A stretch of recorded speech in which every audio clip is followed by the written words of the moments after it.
नमस्कार दोस्तों, स्वागत है आपका हमारी यूट्यूब चैनल लीफुल स्टडी में। तो दोस्तों, आज के वीडियो में हम लोग एमटीएस का प्रीवियस ईयर का मैथ का पेपर सॉल्व करेंगे जो 6/8/2019 में पूछा गया था। जो कि 6/8/2019 में पूछा गया था, उसको आज हम लोग सॉल्व करने वाले हैं। ठीक है। तो तो, तो दोस्तों, इससे पहले एक बात आपको बता दें कि जैसा कि आप लोग जानते हैं, अभी कोरोना महामारी चल रहा है। तो आप लोग कृपया करके अपना ध्यान रखिए, अपने फैमिली का भी ध्यान रखें। मास्क जरूर लगा के बाहर निकले। ठीक है। और सैनिटाइजर का भी जो है यूज प्रॉपर किया करें। ठीक है। और साथ ही जैसे कि अभी तो बाहर तो आप कम ही निकल पाते होंगे, क्योंकि बहुत राज्यों में तो अभी लॉकडाउन भी चल रहा है। ठीक है। तो आप लोग जो जो भी समय मिलता है उसमें अपना तैयारी में पूरा महत्वपूर्ण योगदान दें, मतलब अपना समय पूरा उसमें झोंक दे तैयारी में, ताकि कोई भी एग्जाम आए तो आप उसके लिए अच्छे से प्रिपेयर रहे और सिलेक्शन पा सके, अच्छा स्कोर करके सिलेक्शन पा सके। तो चलिए बिना समय गवाए हम लोग पहला क्वेश्चन की तरफ मूव करते हैं। पहला क्वेश्चन क्या है, देख लेते हैं। देखिए दोस्तों, ये सारे क्वेश्चन जो है एमटीएस में ही पूछे गए थे, क्योंकि देखिए आप लोग को भी पता है कि एमटीएस का एग्जाम तो होगा। अभी तो चलिए कि लॉकडाउन वगैरह चल रहा है, अभी स्थिति सही नहीं है, लेकिन फिर तो स्थिति सही होगी तो फिर तो एग्जाम तो होगा ही। तो ये सब क्वेश्चन हम लोग अगर पहले से करके रखेंगे, प्रैक्टिस करके रखेंगे तो अच्छा ही रहेगा। अगर रिपीट कर जाता है तो वेल एंड गुड, बहुत अच्छा, हम लोग आसानी से कर सकते हैं एग्जाम में। ठीक है। तो देखिए मैं पूरा पूरा कोशिश करूंगा आपको बेस्ट अप्रोच क्या है, किस तरह से मतलब करना है एग्जाम में एकदम आसानी से, कैसे करना है वो मैं बता दूंगा। ठीक है। तो चलिए पहला क्वेश्चन क्या है देख लेते हैं। जैसे क्या दिया गया है, किसी वर्ग की अंत त्रिज्या को कहते हैं इंडेडिस तथा परित्रिज्या माने सर्कम रेडियस का अनुपात कितना होगा। ठीक है, अच्छा क्वेश्चन है। चलिए, जैसे मान लीजिए मैंने एक वर्ग बनाया। ठीक है। तो डिजिटल बोर्ड है दोस्तों, तो थोड़ा फिगर पे मत जाइएगा, उतना अच्छा नहीं बन पा रहा होगा। जैसे ये मैंने बनाया, सपोज कीजिए अंत त्रिज्या। ठीक है। और परित्रिज्या, परित्रिज्या मतलब वो बाहर से होगा, बाहर से होगा।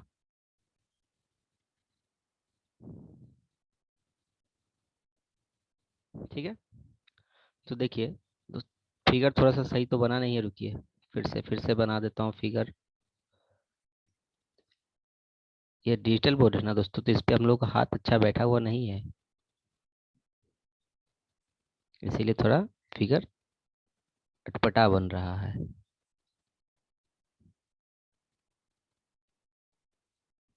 रुकिए, चलिए इसी में थोड़ा समझने की कोशिश कीजिए। ठीक है दोस्तों, इसको इसी में थोड़ा समझने की कोशिश कीजिए आप लोग। ठीक है। फिगर समझा दे रहे हैं। ये अंत अंतर्वृत्त है। ठीक है। अब बाहर वाला परिवृत्त है, नाम दे देते हैं जैसे ए बी सी डी। ठीक है। तो आपको निकालना क्या है, अंत त्रिज्या और परित्रिज्या का अनुपात निकालना है। ठीक है। तो एक बात बताइए, जैसे ये है वर्ग, वर्ग है, वर्ग के अंदर ये जो लेंथ होगा, जैसे मैंने बीचों बीच एक डायमीटर लिया, ये जो सर्कल है, इस सर्कल के जो बीचों बीच मैंने एक डायमीटर लिया, मान लीजिए ये जो डायमीटर लेते हैं, इसका लेंथ क्या होगा, जो वर्ग की भुजा होगा उसी के बराबर होगा। वर्ग की जो भी भुजा होगी उसी के बराबर होगी ये। चाहे आप ऐसे भी ले सकते थे, चाहते तो हम ऐसे भी ले सकते थे, तो भी तो वही रहता। तो वर्ग की भुजा आप कुछ भी मान लीजिए, जैसे जैसे ए बी सी डी है तो आप कुछ भी मान लीजिए, जैसे वर्ग की भुजा ए। हम लोग को पता है वर्ग की सभी भुजाएं क्या होती है, बराबर होती है। तो जैसे भुजा मैंने माना ए, तो देखिए ये तो पूरा का पूरा ये अंतवृत्त का क्या हो जाएगा, डायमीटर यानी व्यास हो जाएगा। जब इसको हम लोग आधा करेंगे तो अर्धव्यास निकल जाएगा, a/2 अर्धव्यास निकल गया। तो अंतवृत्त की त्रिज्या मुझे क्या मिल गई, अंतवृत्त की त्रिज्या क्या मिल गया मुझे, a/2 मिल गया। ठीक है। अब हमको चाहिए परिवृत्त का त्रिज्या, तो परिवृत्त की त्रिज्या के लिए ध्यान दीजिएगा दोस्तों। देखिए परिवृत्त का त्रिज्या क्या होगा, ये जो स्क्वायर है, ये जो वर्ग है, इसका जो विकर्ण होगा ना, विकर्ण, ये देखिए विकर्ण, ये जो विकर्ण डायगोनल होगा ना, यही क्या हो जाएगा, वो जो बड़ा वाला वृत्त है, जो परिवृत्त है, उसका क्या हो जाएगा, व्यास हो जाएगा। उसी का ये व्यास हो जाएगा। ठीक है। तो जैसे परिवृत्त का व्यास हो जाएगा तो आपको उसका अर्धव्यास चाहिए, क्योंकि त्रिज्या पूछा है। तो देखिए, तो इसके लिए देखिए ये जो बड़ा जो वृत्त है, जो परिवृत्त है, तो ये जो स्क्वायर है, स्क्वायर का जो ये डायगोनल है, विकर्ण है, तो स्क्वायर का डायगोनल क्या होता है, √2 इंटू ए, यानी ए हम साइड को तो ए माने हैं ना, ए माने हैं। तो ये क्या हो गया, पूरा का पूरा व्यास हो गया, बड़ा वृत्त का व्यास हो गया। इसको आधा करेंगे तो क्या हो जाएगा, अर्धव्यास होगा। तो मतलब मेरे को निकल गया परिवृत्त की त्रिज्या भी मेरे मुझे पता चल गई। परिवृत्त की त्रिज्या ये है, अंतर्वृत्त की त्रिज्या ये है, बस अब अनुपात में बताना है। तो a/2 अनुपात √2a/2। ठीक है, देखिए √2 से √2 गया, ए से ए गया, तो क्या बचा 1:√2। तो 1:√2 क्या हो जाएगा, अंतर्वृत्त की त्रिज्या तथा परिवृत्त की त्रिज्या का अनुपात, यानी ऑप्शन 4 आपका सही उत्तर हो जाएगा। ठीक है दोस्तों, ऐसे भी ये वाला नॉर्मली आप याद रखिएगा कि किसी भी वर्ग में अंतर्वृत्त और परिवृत्त की त्रिज्या का अनुपात क्या होता है, 1:√2 होता है, ये याद ही रख लीजिएगा ये बात। ठीक है, चलिए नेक्स्ट क्वेश्चन की तरफ मूव करते हैं। देखिए दोस्तों क्या दिया गया है, x plus y equals to 52 दिया हुआ है, x plus y equals to 52 दिया हुआ है, एंड x माइनस वाई क्या दिया है 20, x माइनस वाई बराबर आपको 20 दिया हुआ है। तो आपको x टू वाई बताना बहुत आसान है, कोई दिक्कत तो है नहीं, नॉर्मल सवाल है। देखिए बस इसको इक्वेशन 1 मान लीजिए, इक्वेशन 2 मान लीजिए। इस इक्वेशन को ऐड करने पर क्या मिलता है, ये तो कट जाएगा प्लस माइनस, तो 2x बराबर कितना हो जाएगा, 2 और 5 दूनी 7 72, x बराबर क्या हो गया 36 आ गया, x का मान क्या आ गया 36 निकल गया। अब y का मान निकाल लीजिए, किसी भी एक इक्वेशन में बैठा के, x प्लस वाई बराबर 52 है, पहला इक्वेशन में बैठा के हम निकाल ले रहे हैं, तो x का मान क्या है 36 प्लस वाई बराबर 52, तो y बराबर कितना हो गया, यानी 52 माइनस का 36, यानी कितना हो गया आपका 4 2 यानी 16 आ गया, 16 आ गया वाई। तो एक्स इस टू वाई पूछा था, एक्स इस टू वाई, एक्स क्या निकाले 36, वाई क्या निकाले 16, तो इसको काटेंगे तो 4 चौक 16, 4 9 36, 9:4 होना चाहिए, जो कि ऑप्शन 3 में है, ऑप्शन 3 आपका सही उत्तर हो जाएगा। ठीक है, चलिए नेक्स्ट क्वेश्चन की तरफ मूव करते हैं। देखिए दोस्तों दिया गया है 7/16, 21/32 तथा 49/8 का महत्तम समावर्त मैंने HCF हाईएस्ट कॉमन फैक्टर कितना होगा। तो दोस्तों आप लोगों को पता ही होगा, जो फ्रैक्शन में, जो भिन्न में जो मतलब एचसीएफ निकालने बोला जाए या एलसीएम निकालने बोला जाए, उसका नियम आपको पता ही होगा। तो देखिए जैसे भिन्न में दिया है ना, जैसे क्या होता है 7/16, 21/32, 49/8। तो भिन्न में अगर, यानी फ्रैक्शन में, इंग्लिश में उसको फ्रैक्शन कहते हैं, भिन्न में फ्रैक्शन में अगर आपको निकालना पड़ता है अगर एचसीएफ या एलसीएम, तो हम लोग क्या नियम होता है, जैसे एचसीएफ निकालने के लिए अगर बोला जा रहा है इधर, तो क्या होता है अंशों का अंश, ऊपर वाले को अंश कहते हैं न्यूमरेटर, और नीचे वाले को हर यानी डिनोमिनेटर कहते हैं। तो अंशों का हम लोग क्या करते हैं जब एचसीएफ निकालना बोला जाए, तो अंशों का मौसा डिवाइडेड बाई हरों का लॉसा, यही होता है नियम, यही नियम होता है। तो हम लोग क्या करेंगे, मतलब जो अंश में जो दिया है 7 21 और 49 का हम क्या निकाल लेंगे, मौसा निकालेंगे, तो मौसा कितना आएगा 7 ही आएगा। आएगा कैसे निकाले पता है, विभाजन विधि द्वारा निकाल के देखिए। देखिए 7 से पहले 21 को डिवाइड दीजिए, 7 या 21 कट गया, ठीक है, फिर ये 7, इसी 7 से फिर 49 को डिवाइड दीजिए, तो 7 7 49 कट गया, यानी 7 आपका आया, 7 ही आया आपका हाईएस्ट कॉमन फैक्टर। तो ये सब दोस्तों ऐसे करके एग्जाम में ये सब नॉर्मल है, आपको दिखाई दे रहा है कि 7 21 49 दिख रहा है, तो दिख रहा है, इसका मतलब 7 ही हो सकता है, कि 7 21 को भी डिवाइड कर देगा, 49 को भी कर देगा, तो यही इसका हाईएस्ट कॉमन फैक्टर हो गया। तो इतना भाग विधि द्वारा निकाल के देखने की जरूरत नहीं, समझ आएगा। तो उसके बाद क्या निकालना हमको, हरों का लॉसन निकालना है, यानी 16 32 और 8 का हमको क्या निकालना है, लॉसो निकालना है। तो इसका लॉसो क्या होगा, 32 देख के डायरेक्ट पता चला, देखिए 32 हाई मैंने 32 लोएस्ट कौन मल्टीपल हो गया आपका, कैसे 8 से 32 चला जाएगा, 16 से भी 32 चला जाएगा, 32 हो गया डायरेक्ट। अगर आपको फिर भी निकाल के देखना है तो देखिए 16 32 और 8, फिर इसको हम लोग ऐसे निकालेंगे, तो ऐसे निकालेंगे तो फिर समझ आएगा डायरेक्ट, ये सब प्रैक्टिस करते रहिएगा तो तुरंत पता चल जाएगा कि लॉसो क्या है मौसो क्या है। ठीक है, देखिए 2 8 16, 16 दूनी 32, 2 चौको 8, अब फिर इसको करेंगे 2 चौको 8, 2 8 16, 2 दूना 4, फिर करेंगे 2 दूना 4, 2 चौके 8, 2 कम 2, फिर करेंगे 2 कम 2, 2 दूना 4, 2 दूना 4 दूना 8 दूना 16 दूना 32, 32 आ गया ना। तो देखिए डायरेक्ट इतना निकाल के समय नहीं गवाएंगे। ठीक है, तो देखिए हमको एलसीएम भी मिल गया, मुझे एलसीएम 32 निकल गया, तो हमको बताना ही तो था कितना होगा। तो क्या होगा, अंशों का मौसा मौसा 7, हरों का लौसा 32, 7/32 आपका होना चाहिए एचसीएफ, देखिए ऑप्शन 4 में जो कि है। ठीक है, चलिए नेक्स्ट क्वेश्चन की तरफ आप मूव करते हैं। देखिए दोस्तों अगर आपको वीडियो अच्छा लग रहा हो तो please please please like share subscribe जरूर करना है। ठीक है, और जो एमटीएस की तैयारी वगैरह कर रहे हैं उनको तो शेयर जरूर कर दीजिएगा। तो हम देखिए और भी पेपर, जैसे इससे पहले मैंने 2 पेपर और भी अपलोड किए हैं एमटीएस के, ये तीसरा पेपर है। ठीक है, और आगे भी करूँगा एमटीएस का। ठीक है, तो आप लोगों को अगर अच्छा लगा तो कमेंट करके जरूर बताएं, अगर कोई कमी भी आती है तो भी आप बताएं जरूर करके। ठीक है, जैसे देखिए क्या दिया गया है, ए तथा बी की मासिक आय का अनुपात 12,000 और 8,000 है, तो मासिक व्यय का अनुपात 5:3 है। यदि वे प्रति माह समान राशि बचाते हैं तो उनमें से प्रत्येक हर माह माह कितनी राशि बचाता है। काफी इंपॉर्टेंट क्वेश्चन है, बहुत अच्छा क्वेश्चन है दोस्तों। देखिए मैंने कहा गया ए का और बी का मासिक आय दे दिया 12,000 और 8,000। उनका व्यय मैंने खर्चा, खर्चा भी 5:3 में दे दिया गया है। और वो ये भी बोल दिया कि वो जो सेविंग करते हैं वो बराबर सेविंग करते हैं, मैंने 1:1 के रेशियो में। तो उनमें से प्रत्येक हर माह कितनी राशि बचाता है, ये पूछा गया है। तो देखिए ए बी, देखिए यहाँ पे लेते हैं income, I for income, E for expenditure यानी खर्च, ठीक है, खर्च, और एस फॉर सेविंग, ठीक है। इनकम का रेशियो क्या है बताइए तो, 3:2 होगा। देखिए 12 है ना, 3 0 3 0 से ऐसे ही कटा, 4 से 2 बार में, 4 से 3 बार में, अनुपात में देख रहे हैं हम अगर, ठीक है, ठीक है, 3:2 इनकम आय का, व्यय का एक्सपेंडिचर का दिया हुआ है 5:3, ठीक है। और सेविंग कितना करता है, बराबर करता है, बराबर जब सेविंग करता है मतलब 1:1, बराबर सेविंग करता है तो सेविंग का अनुपात 1:1 आएगा। तो और एक बात आप लोगों को पता होगा दोस्तों, इनकम क्या होता है, इनकम बराबर एक्सपेंडिचर प्लस सेविंग, माने जो भी मैंने खर्च किया और जो मैंने बचाया, दोनों को जोड़ेंगे तो आय आ जाना चाहिए, आना चाहिए ना। तो यहाँ पे देखिए वही 5 और एक 6, ये दोनों मिला के कितना होना चाहिए, 6 इनकम होना चाहिए, लेकिन यहाँ पे 3 दिख रहा है, दिख रहा है ना 3, जिसको 6 बनाने के लिए हम 2 से गुना कर दें। उसी तरह यहाँ पे भी देखिए 3 और एक 4 हो रहा है, इनकम यहाँ पे बी का इनकम 4 हो रहा है, लेकिन यहाँ पे देखिए 2 दिया हुआ है, तो यहाँ पे 2 से गुना कर दे, 4 हो गया। अब देखिए अब आप आसानी से कर सकते हैं, तो यहाँ पे 6 लिख देते हैं, यहाँ पे 4 लिख देते हैं पहले, ठीक है, 6 4। अब देखिए, अब ध्यान दीजिए आप एक बात, ठीक है, इसका मतलब क्या हुआ समझ गए, इनकम 6 में से देखिए, इनकम 6, 5 खर्चा किया तो 1 बचा, 4 में से 3 खर्चा किया तो 1 बचा, ठीक है। चलिए अब आपको बताइए, आपका ये 6 यूनिट है जो इनकम ए का 6 यूनिट जो है कितने के बराबर दिया गया, 12,000 के बराबर दिया गया है ना। तो 1 यूनिट का वैल्यू कितना होगा, 2,000 होगा ना। तो सेविंग ही तो आपको निकालना है, प्रत्येक माह में कितनी राशि बचाते हैं, तो 1 यूनिट का वैल्यू 2,000 आ गया, ठीक है। तो 2,000 आपका क्या हो जाएगा, सही उत्तर हो जाएगा। अगर मैं इसको लेके भी करता बी को लेके तो भी वही आता, देखिए बी कितना है, इसका इनकम 4 यूनिट और कितना दिया हुआ 8,000 के बराबर दिया, तो 1 यूनिट का मतलब 2,000, देखिए इस कंडीशन में भी 2,000 आया, ठीक है। ऐसे भी तो बोल ही दिया गया था ना कि वो बराबर बचाते हैं, तो देखिए 2,000 आपका सही उत्तर हो गया। समझ में आया।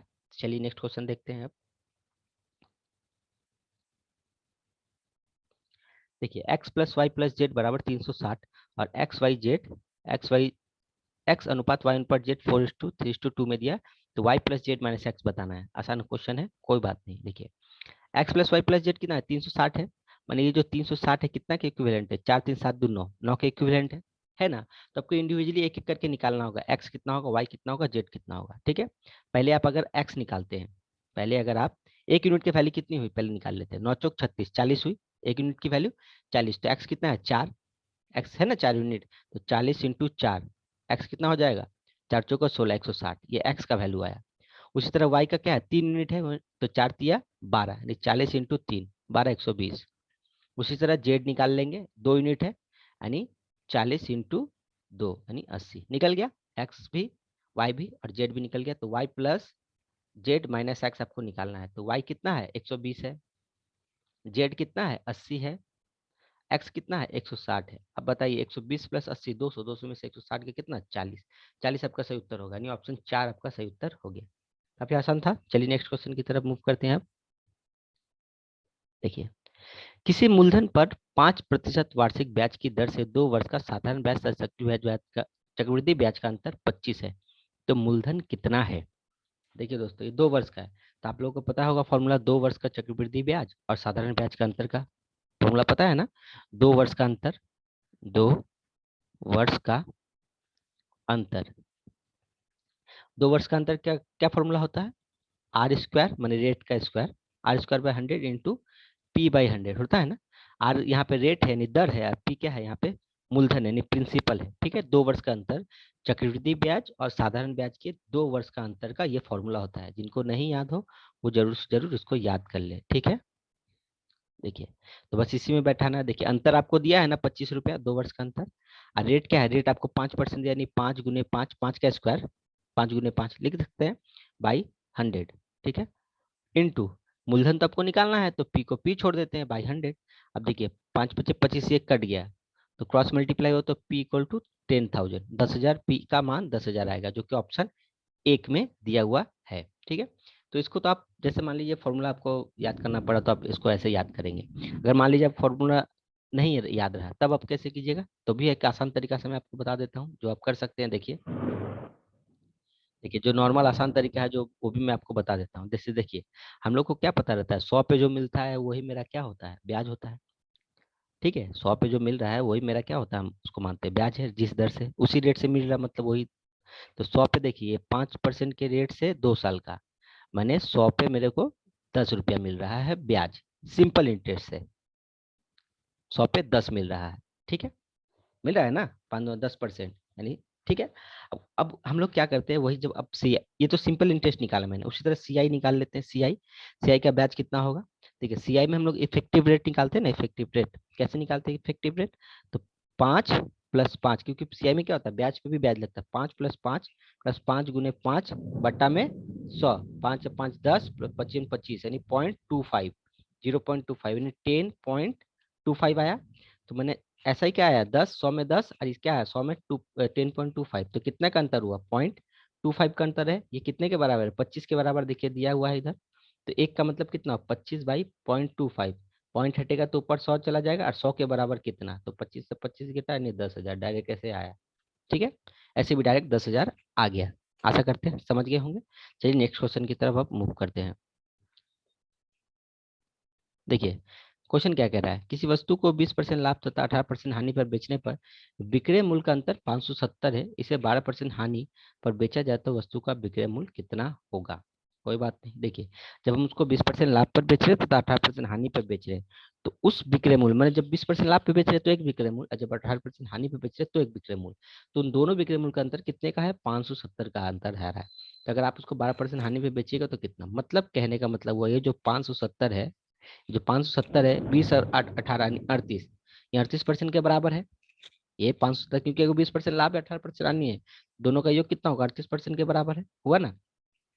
तो फिर इसका क्या निकाल लेते हैं, क्रय मूल्य, तो 100 के बराबर कितना होगा। लेकिन अब फिर बोल रहा है 12% का आपका हानि भी पे बेचने पर कितना होगा विक्रय मूल्य, तो 12% हानि का मतलब 88/100, तो 100 कटा, इसको 19×2 = 38, 19×3 = 57, 2 से इसको 15 बार में काटेंगे, 15 × 88, 15 × 8 = 120, 15 × 8 = 120, 120 से 12 132, 1320 होना चाहिए, जो कि ऑप्शन 3 में है।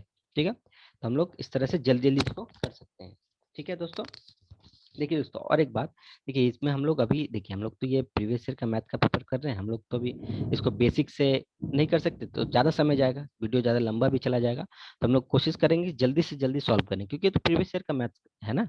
अगर आपको बेसिक से करना है तो आप कमेंट करके बताइए, तो वो चैप्टर हम लोग बेसिक से भी करवा देंगे।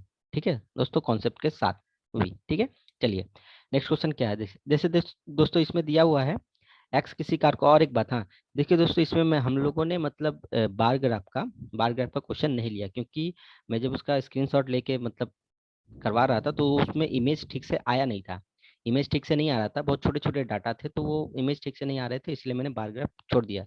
बार ग्राफ के अलावा सारा क्वेश्चन मैंने इसमें कवर किया है। ठीक है, तो देखिए क्या दिया, एक्स किसी कार को अकेले 15 दिन में कर सकता है, वाई उसी कार को 30 दिन में कर सकता है, एक्स और वाई तथा जेड एक साथ मिलकर 9 दिन में कर सकते हैं, तो जेड उस कार को अकेले कितने दिन में कर सकता है। टाइम एंड वर्क का है, काफी आसान क्वेश्चन है। एक्स कितना दिन में कर रहा है, 15 दिन में, वाई कितना दिन में कर रहा है, 30 दिन में, और x plus y plus z तीनों मिलकर कितना दिन में कर रहे हैं, देखिए तो 9 दिन में। तो हम लोग क्या करते हैं, यहाँ से टोटल वर्क और इफिशियंसी यानी क्षमता निकालते हैं, टोटल वर्क और क्षमता निकाल लेंगे तो हम आसानी से फिर बता सकते हैं। ठीक है, तो टोटल वर्क कितना आएगा, इन तीनों का एलसीएम ले लेते हैं, उनके दिनों का एलसीएम ले लेते हैं, तो कितना एलसीएम, 15×2 = 30, 30×7 = 30, 90, 90 चला जाएगा एलसीएम।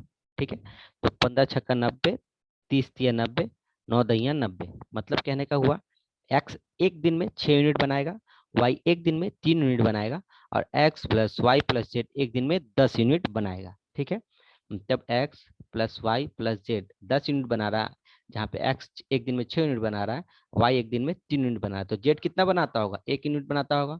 क्यों, 6 या 3 9, एक्स और वाई की जगह पुट कर दिए, 6 3 9, उधर गया तो घट गया 9, तो 1 यूनिट एक्स का, इसका मतलब जेड 1 यूनिट बना रहा है ना। ठीक है, तो आपको पूछा गया था ना जेड उस कार को अकेले कितने दिन में कर सकता है, तो टोटल कार है कितना मेरा, ये 90 यूनिट टोटल काम है, टोटल काम ये निकाले हम टोटल। और जेड एक दिन में करता कितना यूनिट है, एक, तो टोटल कितना दिन में करेगा, 90 दिन में करेगा। समझ में आया, तो चलिए ऑप्शन 2 आपका सही उत्तर हो गया। चलिए नेक्स्ट क्वेश्चन की तरफ मूव करते हैं आप। देखिए 3,000 की राशि को 20% वार्षिक 20% प्रतिवर्ष चक्रवृद्धि ब्याज पर निवेश किया गया तो 2 वर्ष के बाद चक्रवृद्धि ब्याज। देखिए चक्रवृद्धि ब्याज निकालने के लिए क्या गया।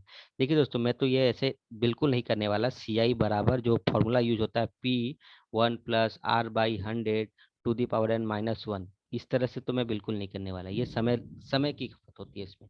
आप डायरेक्ट जब आपको चक्रवृद्धि ब्याज बोला गया है आप डायरेक्ट क्या कीजिएगा, डायरेक्ट इफेक्टिव रेट निकालिए। मैंने 20% है ना, तो इफेक्टिव रेट क्या होगा, 20 + 20 + 20 गुने 20/100।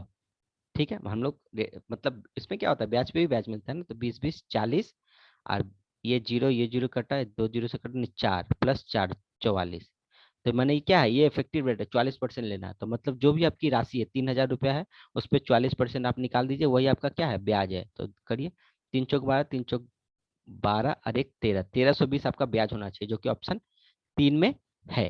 ठीक है, देखिए कितना जल्दी आ गया इससे। अगर आप इसको नॉर्मल एक कॉन्सेप्ट से भी करना चाहते हो तो देखिए वो भी कर लेते हैं, उससे भी कर लेते हैं हम लोग। देखिए दिखा देता हूँ, रुकिए। देखिए ध्यान दीजिए, 2 साल का है ना, पहला और दूसरा। ठीक है, पहला साल दूसरा साल। तो देखिए 20% को हम लोग अगर लिखेंगे तो कैसे लिखेंगे, फ्रैक्शन में 1/5 लिखेंगे या नहीं लिखेंगे, 20% को लिखेंगे ना। 20%, 20/100 का मतलब क्या हुआ, 20 25 यानी 1/5 लिखेंगे ना। मतलब 5 में 1 ब्याज, 5 में 1 ब्याज। तो पहला साल देखिए जो 3,000 है, 3,000 का 1/5 पहला साल मिलेगा, यानी 5 6 30, 600। पहला साल 600 रुपया मिलेगा मुझे ब्याज। अब दूसरा साल क्या है, 600 तो मिलेगा ही, 600 तो मिलेगा ही। अब 600 का भी क्या नहीं मिलेगा, 1/5 मिलेगा, क्योंकि ब्याज पे ब्याज मिलता है। तो 1/5 यानी इसको कितना, 12 120, नहीं ये 720। मैंने पहला साल 600 मिला, दूसरा साल 720 मिला। तो हमको 2 साल के बाद पूछा गया था ना, 600 और 720 कितना हो गया, 1320 हो गया ना, 1320 हो गया, जो कि ऑप्शन 3 में है। ठीक है, समझ में आया। चलिए नेक्स्ट क्वेश्चन की तरफ मूव करते हैं अब हम लोग। देखिए क्या दिया गया, किसी बेलन यानी सिलेंडर का वक्र पृष्ठ 25,344 सेंटीमीटर स्क्वायर है, तो उसकी ऊंचाई 32 सेंटीमीटर है। तो उस बेलन का आयतन कितना है, जिसकी धारिता दिए गए बेलन का आयतन का π/792 गुनी है। ठीक है, मतलब एक बेलन है जिसका वक्र पृष्ठ का क्षेत्रफल आपको दिया गया है, और उस बेलन का ऊंचाई भी दिया गया है। ठीक है, तो उस जो बेलन जिसका वक्र पृष्ठ का क्षेत्रफल दिया गया है, उसका जो आयतन है, और एक बेलन है उसके आयतन का कितना, π/792 गुना है। ठीक है, तो आपको बताना है कि उस बेलन का क्या होगा, आयतन कितना होगा, ये आपको बताना है। ठीक है, देखिए तो कैसे करेंगे, मतलब जो मेरा बेलन है इसका क्या है, 2πRH। वक्र पृष्ठ का क्षेत्रफल कितना क्या होता है, 2πRH होता है ना बेलन का वक्र पृष्ठ का क्षेत्रफल, यानी 25,344। ये जो बेलन है जिसका मतलब वक्र पृष्ठ का क्षेत्रफल ऊंचाई दिया गया है। ठीक है, तो इसके लिए हमको क्या करना पड़ेगा, पहले इस बेलन का आपको आयतन निकालना पड़ेगा। आयतन निकालिएगा तब आप जो आप जिसके बारे में आपसे पूछा गया है कि दूसरा जो बेलन है जिसका आयतन की पहले वाले बेलन बेलन का π/792 गुना है, तो इसके लिए पहले वाला बेलन का तो आयतन पता होना चाहिए ना आपको। तो आयतन पता करने का फॉर्मूला क्या होता है फॉर्मूला आयतन का, πr² होता है। तो एस तो आपके पास है, आर है क्या, नहीं है, तो वो आर आप यहाँ से निकाल लीजिएगा 2πRH से। ठीक है, क्योंकि पहले बेलन का आपको वक्र पृष्ठ का क्षेत्रफल दिया हुआ है। तो 2 × 22/7 गुने आर, एच कितना है 32 बराबर 25,340। अब इसको काटिए, तो काट के छोटा करिए, जिससे इसको हम काटते हैं 2 से, अगर काटेंगे तो 2 1 कम, 2 दूना 4, 2 छक 12, 2 सत्ते 14, 2 दूना 4। इसको काटेंगे तो 8 चौक 32, 8 से काटेंगे तो 8 एकम 8, 4 6, 4 4 5 40, 6 अट्ठी अट्ठी 64, 8 चौको 32। फिर ये 4 से कटेगा, हाँ देखते हैं 4 से कटता है कि नहीं। 4 से कटेगा तो 4 तिया 12, 3 और 4 नम 36, 4 छक 24, कट गया। ये 22 से कटेगा, 22 से कम 22, चलिए 11 से पहले 11 दूनी 22, 11 तिया 33, 11 तिया 33, और 6 और 4 64, नहीं 11 से तो कट नहीं रहा है अब ये। 11 से अब ये नहीं कट रहा है, 11 दूनी 22, 11 से नहीं कट रहा है। इसको पहले मैंने ठीक, 4 तिया 12, 3 और 8, 4 9 36, 2 और 4, 4 छक 24, यहाँ 6 होगा ना दोस्तों, 4 लिख दिया मैंने। देखिए वही बोलूँ, देखिए 11 तिया 33, हाँ आपका 33, 6 6 11 छक 66 कट गया। देखिए कट गया ना, फिर 2 से ये 18 बार में कट गया। मतलब मेरा आर कितना है, नीचे देखिए 7 भी है, नहीं 18 × 7। अब इसको गुना करके लिखने की जरूरत नहीं है, इसको यहाँ तक कैसे छोड़ दीजिए, 18 × 7 आर निकल गया। तो पहले बेलन का आयतन निकाल लीजिए, क्या होगा, पाई आर स्क्वायर एच। बेलन का आयतन का फॉर्मूला होता है ना, पाई आर स्क्वायर एच। तो देखिए पाई का मान 22/7, आर क्या है 18 × 7 गुने 18 × 7, पाई आर स्क्वायर होता है ना, तो आर को 2 बार लिखेंगे ना। एच क्या है 32। अब ये जो आयतन है, तो दूसरा बेलन है उसका कितना है, पाई/792 बोला गया है, तो पाई/792, पाई का मान 22/7, तो 22/7 बाई 792, तो 792 × 7। अब इसको सॉल्व कीजिए। तो ये सवाल ही ऐसा पूछा गया दोस्तों, थोड़ा कैलकुलेटिव तो चला ही गया, कुछ किया भी नहीं जा सकता, आपको सॉल्व करना ही पड़ेगा। देखिए ये 7 से इस 7 को हम खत्म कर दे रहे हैं, इस 7 से इस 7 को हम खत्म कर दे रहे हैं। अब बताइए इसको कट सकते हैं, 11×2 = 22, 11×7 = 77, 11×2 = 22, 18×4 = 72, 4×8 = 32, कट गया। अब कुछ बचा नहीं, बचा नीचे कुछ, तो आपका आया क्या, सॉरी, आपका आया क्या, एक मिनट दोस्तों, आपका आया 22×18 × 8 × 2, ये आपको गुना करके बस लिखना है। 8×2 = 16, यानी 22 × 18 कितना होगा, 18×2 = 36, 18×2 = 36, 3×3 = 39, 396, 8×2 = 16, फिर इसको गुना कीजिए, 16×6 = 96, 16×9 = 144, 44 से ना 53, 15, 16×3 = 48, 48 से 5 53, 63, 6336 सेंटीमीटर क्यूब आपका उत्तर होना चाहिए। ठीक है, जो कि ऑप्शन देखिए 2 में है। ठीक है, समझ में आया दोस्तों। देखिए दोस्तों ये थोड़ा था ही कैलकुलेटिव था ही, ऐसा वैल्यू पूछा ही गया था आपको, तो ऐसा करना ही था, नॉर्मली कुछ किया नहीं जा सकता। चलिए नेक्स्ट क्वेश्चन की तरफ मूव करते हैं। देखिए आपको यहाँ सिंप्लीफिकेशन है, ठीक है, नॉर्मल सा है, सिंप्लीफिकेशन है लेकिन बड़ा सा है। इसको सॉल्व करने का अप्रोच क्या होना चाहिए वो मैं बताता हूँ। देखिए आपको तो बॉडमास रूल पता होगा, बॉडमास का रूल हमको यूज करना है। देखिए ये क्या है, पहले हम लोग क्या करते हैं, भाग भाग करते हैं। ऊपर में देखिए ऑफ नहीं है तो पहले भाग करेंगे, तो देखिए 39/26 प्लस 22/11 है ना, 22, सॉरी 22/11, तो 2 बार में कट जाएगा ना, 11×2 = 22। ठीक है, फिर गुने 2 प्लस 4×3 = 12। ठीक है, नीचे क्या होगा, नीचे पहले इसको सॉल्व कीजिए जो ब्रैकेट के अंदर है। तो देखिए 2 से तो ये 5 बार में 2×5 = 10, पहले भाग कर रहे हैं। ये 3×3 = 9, माइनस का 9, 7×5 = 12, 12 में से 9 गया, कितना बचा 3। यहाँ पे यहाँ तक आया सॉल्व करके 3, ये पूरा ब्रैकेट में आया सॉल्व करके 3, 3, फिर ये इंटू में है, 3×3 = 9, 9, 5×2 = 10, 10 में से 9 गया यानी 1, नीचे तो 1 ही आया, नीचे इतना सॉल्व करने के बाद 1 आया। ठीक है, तो 13×3 = 39, 13×2 = 26, ऊपर ही सिर्फ सॉल्व कीजिए। 3/2 प्लस 2×4 प्लस 12, तो 12×4 3/2, 12×4 16, तो 2 एलसीएम गया तो कितना हुआ, 16×2 = 32, 3 35/2 होना चाहिए, जो कि ऑप्शन 4 में आपका है। देखिए 4 नंबर आपका सही उत्तर हो गया। ठीक है दोस्तों, अगर सॉल्व करना है इस तरह से फास्ट कोशिश कीजिए कैलकुलेशन करने का, इतना लिखने का जरूरत नहीं पड़ा। हम डायरेक्ट यहाँ पे देख रहे हैं 2 से, जैसे कि नीचे ब्रैकेट खोल रहे 2×5 = 10, ठीक है, 5×7 = 12, ये 3×3 = 9, 12 में से 9 गया आपका 3 आया, फिर यहाँ 3 इंटू में था, 3×3 = 9, 5×2 = 10, ऑफ हटाएंगे तो 5×2 = 10, 10 में से 9 गया 1, इस तरह से जल्दी जल्दी करके कर सकते हैं। चलिए नेक्स्ट क्वेश्चन की तरफ मूव करते हैं। किसी वस्तु का लागत मूल्य 1800 है, यदि लाभ 32% तो विक्रय मूल्य क्या होगा। बहुत आसान क्वेश्चन, बहुत आसान क्वेश्चन। लागत मूल्य यानी सीपी आपको कितना दिया है, 1800 दिया हुआ है। ठीक है, अब प्रॉफिट आपका कितना है, प्रॉफिट परसेंट 32% है, तो विक्रय मूल्य कितना होगा, तो यानी 1800 का 132% निकाल दीजिए। 32% लाभ है क्योंकि 18 तो 100 के इक्विवेलेंट है, तो 32% लाभ है तो 132 है, तो विक्रय मूल्य निकल जाएगा। 2 जीरो से 2 जीरो, बस अब गुना कर दीजिए, 18×2 = 36, 18×3 = 54, 3×7 = 57, 18×5 = 23, 2376 रुपया होना चाहिए, जो कि ऑप्शन 2 में है। ठीक है, चलिए नेक्स्ट क्वेश्चन की तरफ मूव। देखिए क्या दिया है, किसी वस्तु पर 20% की छूट देने के पश्चात कोई दुकानदार 30% का लाभ कमाता है। अंकित मूल्य लागत मूल्य का कितना प्रतिशत है। ठीक है, अंकित मूल्य का लागत मूल्य से कितना प्रतिशत है ये आपको बताना है, मतलब सॉरी अंकित मूल्य लागत मूल्य का कितना प्रतिशत ये बताना है। तो आपको एक फॉर्मूला याद है सीपी बाई एमपी का रिलेशन का, क्या होता है, CP by MP equal to क्या होता है, मैंने cost price by market price, क्या होता है 100 minus D divided by 100 plus P. ये फॉर्मूला पता होना चाहिए आपको, बहुत इंपॉर्टेंट फॉर्मूला है। ठीक है, प्रॉफिट एंड लॉस का ये बहुत ही इंपॉर्टेंट फॉर्मूला है। 100 minus D, D for discount, मैंने 100 माइनस छूट डिवाइडेड बाय 100 प्लस पी यानी प्रॉफिट, प्रॉफिट में लाभ, 100 प्लस लाभ, ठीक है, CP by MP, cost price by market price, ठीक है, ये होता है। तो देखिए, तो यहाँ से सीपी एमपी तो हमको चाहिए, तभी तो हम बता पाएंगे ना कि आपका मार्केट प्राइस जो है लागत मूल्य का कितना है। 100 माइनस जी, डिस्काउंट कितना है देखिए, तो 20% है दिया हुआ, तो 100 में से 20 गया 80, और लाभ कितना है 30%, 100 में से 30 जोड़ेंगे तो 130, इसको काटिए तो 8/13 आया।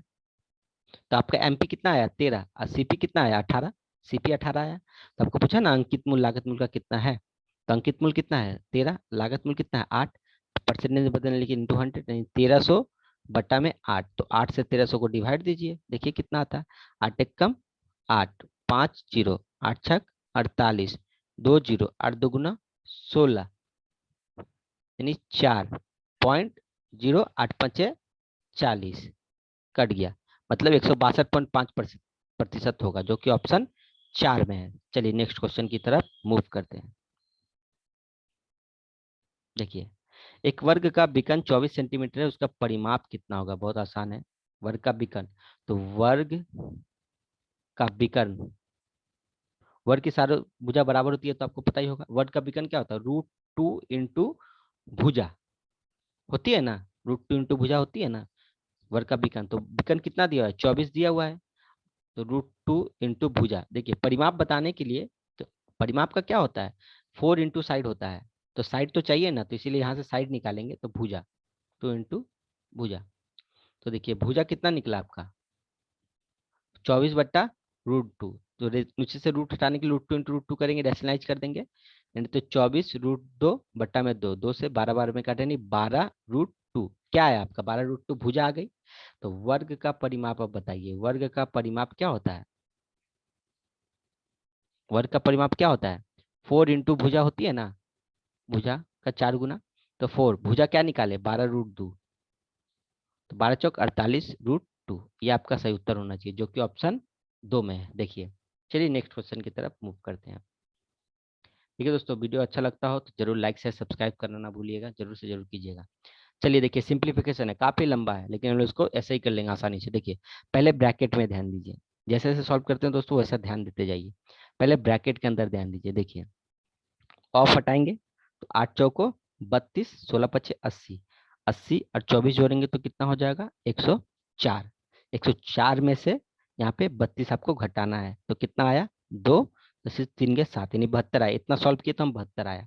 अब उसमें डिवाइड करना है 84 गुना 48 डिवाइडेड बाई 24, यहाँ पे भी डायरेक्ट डिवाइड को यहाँ पे ऐसे लिख देते हैं, रुकिए रुकिए, डिवाइड बाई 84 है ना, तो 72 डिवाइडेड बाई 84 लिख दिए, गुना, देखिए गुना 48, फिर भागा 24 है, 24 गुना 6 प्लस 4 और 3 7, यहाँ पे जोड़ दीजिए, देखिए कितना आसानी से अब हो जाएगा। देखिए ये हो गया आपका 6 चौक 24, 12 चौक 48, 12 सत्ते 84, तो आया कितना 72/7 प्लस 7, 72 प्लस 49/7, 72 49 एलसीएम चला गया 7, तो 7 सत्ते 49 जोड़ देंगे आप, ये तो इतना तो जानते ही होंगे, 9 2 11, 7 4 11 1 12, 121/7, जो कि ऑप्शन 3 में है। देखिए 3 नंबर आपका सही उत्तर हो जाएगा। कितना जल्दी जल्दी ऐसे ही करना पड़ेगा दोस्तों, क्योंकि एग्जाम में समय बहुत कम होता है, आपको तो फास्ट थोड़ा जल्दी करना ही पड़ेगा,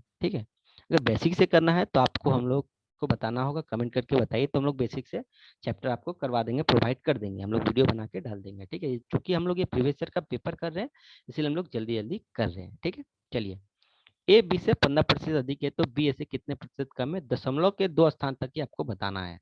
चलिए कोई बात नहीं, चलिए ए बी, ए को देखिए ए बी से 15% अधिक है ना, बी से, तो बी को आपको मानना पड़ेगा, बी को अगर 100 मानेंगे तो 15% अधिक हो जाएगा, तो ए 115 हो जाएगा।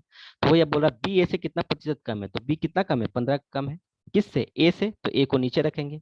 अब प्रतिशत में बदलने के लिए इंटू 100 बोला था ना, कितना प्रतिशत कम है, तो प्रतिशत कितना कम है वही निकाल रहे, 15/115 इंटू 100, छोटा कर लेते हैं, 5×10, 5×6 = 15, 5×6 = 15, नहीं 300/23, तो 23 से 300 को डिवाइड दीजिए, तो 23 से कम 23, 7 जीरो, 23×3 = 69, एक पॉइंट लगा के जीरो, और एक जीरो देंगे तो एक जीरो आएगा, 23 चौको 92 8, तो 2 दशमलव तो बोला था 13.04 आपका सही उत्तर होना चाहिए, जो कि ऑप्शन 3 में है।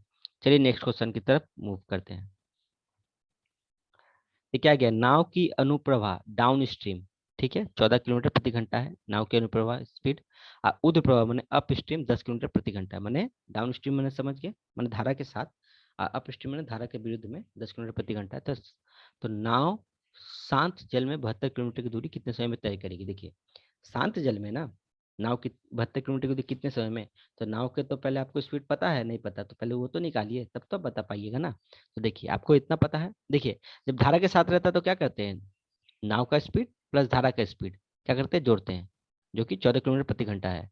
और धारा के विरुद्ध होता है तो एक्स माइनस वाई, नाव का स्पीड को हम एक्स मान रहे हैं, ये नाव है, एक्स नाव है, वाई क्या है, धारा है, ठीक है। तो धारा के विरुद्ध एक्स माइनस वाई क्या है, 10। अब इसको सॉल्व कीजिए, क्वेश्चन 1 इक्वेशन 2 मान के सॉल्व कीजिए, तो देखिए ये कट जाएगा, तो 2x बराबर कितना आया, 14 10 24, तो एक्स बराबर कितना आया, 12 आ गया। तो एक्स हम क्या माने थे, नाव का स्पीड माने थे, तो नाव का स्पीड 12 निकल गया, बस अब बता दीजिए। अब क्या बोला, वही कि शांत जल में 72 किलोमीटर की दूरी तय करने में नाव को कितना समय लगेगा। नाव का स्पीड कितना है, 12, 72 किलोमीटर दूरी, तो दूरी बट्टा चाल, तो 12 6 72 नहीं 6 घंटा लगेगा, जो कि ऑप्शन 2 में है, ठीक है। चलिए नेक्स्ट क्वेश्चन अब करते हैं। देखिए एक कार 24 मिनट में 18 किलोमीटर की दूरी तय करती है, ठीक है। किसी बस की गति कार की दुगुनी है। एक कार 24 मिनट में 18 किलोमीटर की दूरी तय करती है और किसी बस की गति कार की दुगुनी है, कार के स्पीड से दुगुना है, तो 135 किलोमीटर की दूरी तय करने में कितने समय लेगी, यही ना, कितना समय में तय कर सकती है, कोई बात नहीं आसान है। देखिए हमको ये पता है कि 18 किलोमीटर की दूरी जो है कार 24 मिनट में तय कर रही है, तो कार का स्पीड क्या हुआ, कार की चाल क्या हुई, दूरी बटा समय यानी 18 बटा समय क्या है 24 मिनट। इस मिनट को अगर घंटा में हम बदलेंगे तो 24/60 करेंगे ना, तो 60 का ऊपर चला जाएगा, देखिए 60 जो है मेरा, 1 मिनट,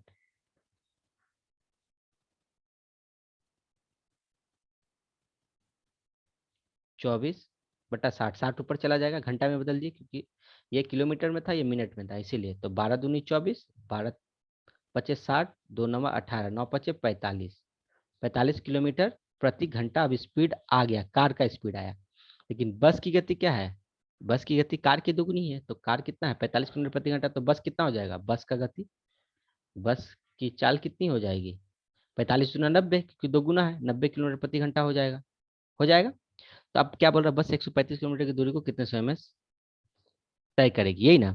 तो देखिए 135 किलोमीटर की दूरी बट्टा चाल, बस की चाल क्या है 90 किलोमीटर प्रति घंटा, बस इसको सॉल्व कीजिए। देखिए किससे करें इसको, 45 2 90, 45 3 135, 3/2, 3/2 को हम क्या लिख सकते हैं, 1.5 घंटा, 1.5 घंटा कहने का मतलब 90 मिनट, 90 मिनट हुआ ना, 60 minute plus 30 minute, 90 minute, 90 minute आपका सही उत्तर हो गया, ठीक है। चलिए नेक्स्ट क्वेश्चन करते हैं।